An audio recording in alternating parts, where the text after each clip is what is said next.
Hi, I'm Krista Johnson. This is my horse Louie. I'm going to send him out on the training circle and show you how I do my upward and downward transitions for walk, trot, canter on the circle. We'll get started. Doesn't matter if I start to the left or the right. He's set up here where I can send him to his right. I'm going to send him out starting at the walk. He's going to walk his circle. I'm going to walk my circle. Be roughly where I would be at if I was in the saddle. If I stick my stick out in front of my belly button, his nose should be behind that. If I stick my stick out straight out from my shoulder, his tail should be in front of that. If I wave the stick here between me and him, he shouldn't run into it. So we're here at the walk. With the walk, they have roughly 60% weight on the forehand, roughly 60 or 40% weight on the hindquarters. He's already reading my mind here already.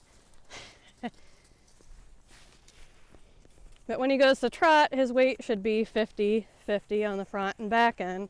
So keeping that in mind, when I go to ask him to trot off a feel, off my rope, I'm going to keep my hand level. I want to see if I can point that snap straight out in front of his nose. Ask him to trot. He already knows what this means. He's just getting warmed up, so he likes to get his feet moving. To do a downward transition, I'm going to put a little feel. He already came down to the walk, but I'm going to put a little feel kind of down about where the stirrup would be, maybe a little bit behind it, to see if he'll step his outside hind out a little bit and come down to the walk. I'll see if I can get him to trot here once you can kind of see what I'm doing with my hand on the circle. I'm going to have my hand kind of straight out level. I'm going to point that snap in front of his nose and have him catch up to that rope. Then I put my hand right back in neutral. Continue to walk my circle. Now for the canter, they're going to have 70% weight on the hind end, 30% weight on the forehand. So he's going to need to elevate his front end to pick up the canter.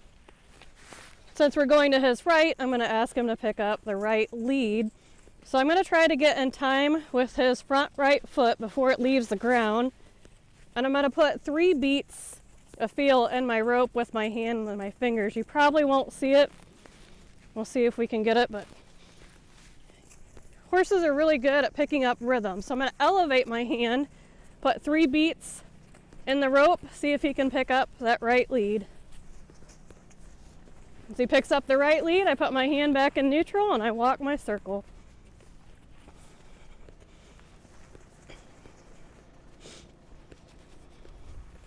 To ask for that downward transition,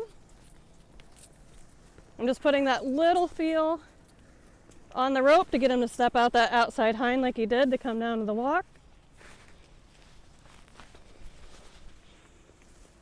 I'm going to do the same thing going the other direction.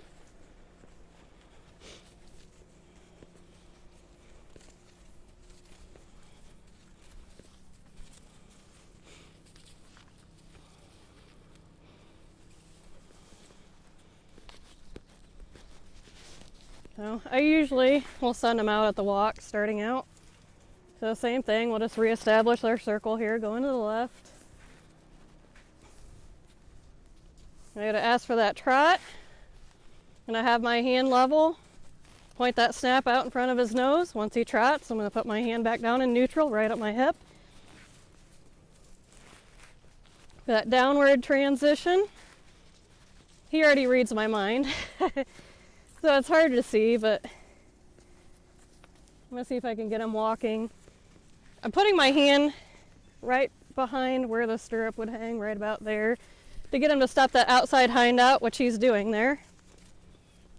But I'm gonna do the same thing to ask for that downward transition. I'm just gonna exaggerate a little less. So again, be level for the trot and let him, oh, he's being a little mind reader today. For that canter, we'll see if I can set it up where you can see my hand going the other way. I'm going to elevate my hand, put 3 beats in time with that front left. He'll pick up the canter. And notice I'm doing this all off of a feel on my rope. The reason why that's important is because when I ride, I want all this to relate to my rein. If I rely on my stick all the time or a whip all the time, that's not going to relate to my ride as much. He came down at the walk there on his own accord, that's fine. He knows I'm just yapping a little bit here, but if your horse doesn't know this, you can still start by doing that same feel on the rope. If they don't follow it and understand it, then you can follow up with your stick or your whip. And how I do that is maybe a little different than what some people do. I'm gonna send him back out. Say he doesn't follow my rope to go to the trot. I'm gonna come out behind and drive the hock forward towards his nose. I'm gonna ask him to canter, say he didn't pick up on my rein hand. I'm gonna drive the hock forward. If I needed to, I could drop my string and touch him with it. I don't really need to. A lot of people end up doing this to try to get their horse to go in an upward gait. But what that does is teach my horse to yield away laterally. So he did the right thing by yielding his hindquarters away there.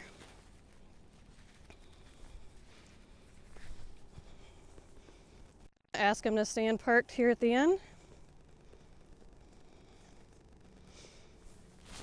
It's important too to consider your upward and downward transitions when you're riding as well, as far as the weight that the horse is carrying for each gait. I try to ask, when I ask for my transitions upward for a trot, I might tilt my chin up a little more level for that 50-50 weight that they get in the trot. For the walk, I might tilt my chin slightly down because they have that 60% weight on the front, 40% on the back. And then for the canter, I might tilt my chin up temporarily to ask for that transition. The fun part about putting the 3-beat feel and the rope to canter on the ground, it's cool because that can relate to your ride as well. I'll do the same thing with my inside rein and my inside leg, where you can barely see it. Once they know how to do it, I'm just putting that little feel, that little 3-beat rhythm to pick up the canter as I tilt my chin back. That makes it a lot easier and a lot simpler to do your lead changes. If you're on a straight line or you're asking for a counter canter or you're doing flying lead changes, I can go 1, 2, 3, 1, 2, 3. Once my horse learns that and picks up on it, it makes it so simple to do lead changes. But those are just my thoughts on how I do all my upward and downward transitions starting on the ground. It's really important to do it off the rope so it relates to your rein when you ride. Thanks for joining us.